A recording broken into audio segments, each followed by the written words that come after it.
Mesdames, Messieurs, bonjour. Ravi de vous retrouver depuis Prague. Nous sommes en République tchèque. Nous sommes dans la capitale de la République tchèque. Nous sommes à Prague. 1 300 000 habitants, sans compter les touristes qui chaque année affluent. 3 millions de touristes par an.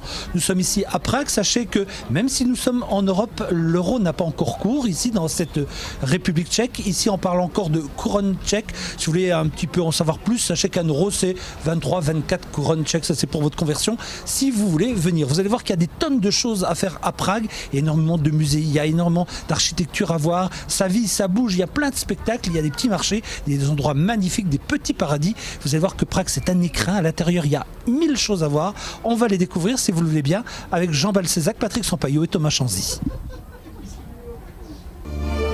Fière capitale d'Europe centrale, Prague est souvent surnommée la ville aux 100 clochers. Pourtant, il y en aurait ici plus de 550. Et l'un d'entre eux est un peu plus important que les autres. C'est celui de l'église Saint-Pierre et Paul, qui se dresse en un lieu appelé Vyšehrad, ce qui signifie le haut château.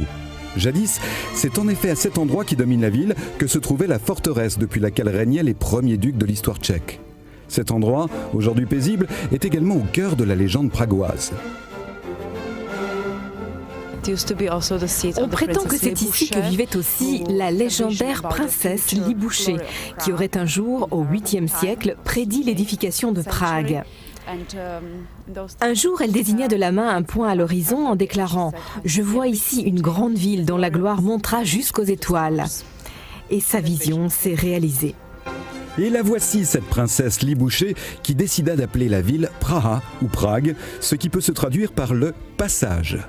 Un nom qui résume parfaitement la philosophie de cette cité somptueuse qu'André Breton désigna comme étant la capitale magique de l'Europe.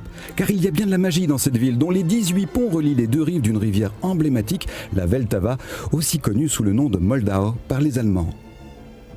Cette rivière fait évidemment de Prague un point de passage, mais la capitale est aussi un pont entre les périodes de l'histoire.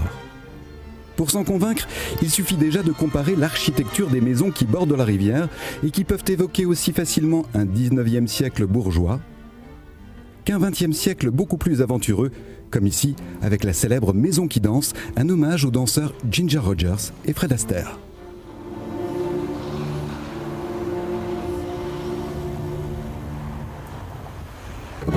Et puis quel paradoxe que de découvrir une capitale moderne dominée par un château édifié autour de la superbe cathédrale Saint-Guy, un joyau gothique. Le château de Prague est en effet toujours le siège du pouvoir exécutif où le président de la République a ses bureaux. Chaque jour, l'immuable rituel de la relève de la garde nous rappelle que ce pays fait pleinement partie de l'Union européenne et qu'il compte bien y tenir son rang.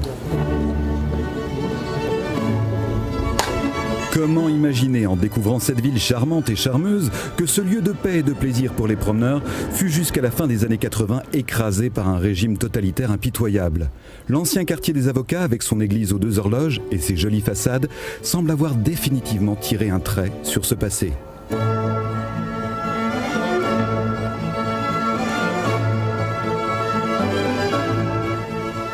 Quelques monuments sont néanmoins là pour rappeler la déshumanisation entreprise par le communisme soviétique, comme cette sculpture située au pied de la colline de Petrine.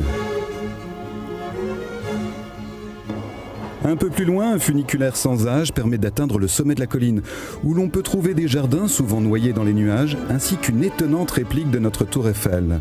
Cette tour en miniature ne mesure que 60 mètres de haut. Mais, détail amusant, si l'on ajoute la hauteur de la colline elle-même, on réalise alors que cette reproduction culmine exactement à la même altitude que sa grande sœur parisienne. Et ce n'est pas la seule influence française que vous pourrez noter au détour de vos promenades une fois que vous serez redescendu dans le cœur de la cité. C'est d'ailleurs ainsi que vous pourrez mieux comprendre pourquoi les Pragois adorent leur ville. C'est une ville qui respire, vous voyez qu'on a beaucoup de verdure, on peut faire des rollers, on peut faire du vélo, on sort à peine avec le métro et tout, et on peut tout faire dans cette ville en fait. C'est pour ça que ça nous plaît, c'est pour ça qu'on aime bien vivre et revivre ici. Au fait, une fois que vous serez arrivé devant le Théâtre National, dont les sculptures ne sont pas sans rappeler celles de l'Opéra Garnier, n'hésitez pas à faire une pause au café Slavia, situé juste en face. Ce café de style art déco est en effet un des hauts lieux de la vie citadine. Ici, étudiants, touristes et intellectuels peuvent passer des heures à discuter autour d'un café, d'un chocolat liégeois ou d'une délicieuse pâtisserie. Et voici maintenant le cœur de la ville, la place Venceslas, qui est un peu pour Prague l'équivalent des Champs-Élysées pour Paris. Son nom lui vient de Venceslas, premier roi et saint patron de la Bohême, dont la statue monumentale incarne à elle seule la fierté et l'esprit rebelle national. Venceslas se dit d'ailleurs Václav en tchèque, et ce n'est pas sans doute un hasard si les deux derniers chefs de l'État s'appelaient Václav Havel et Václav Klaus. Car la révolution de velours de 1989 a marqué le début d'une nouvelle ère dont les Pragois veulent maintenant profiter pleinement. Nous avons commencé à vivre en toute liberté à partir de 1989, après la chute du communisme. Nous pouvons vivre libres, voyager librement, penser en toute liberté et nous exprimer librement, ce qui est très important pour nous. Et ce métronome géant qui domine la ville symbolise bien l'histoire récente et le passage du temps. Commandé à l'époque du communisme, il se dresse aujourd'hui à l'emplacement d'une immense statue de Staline.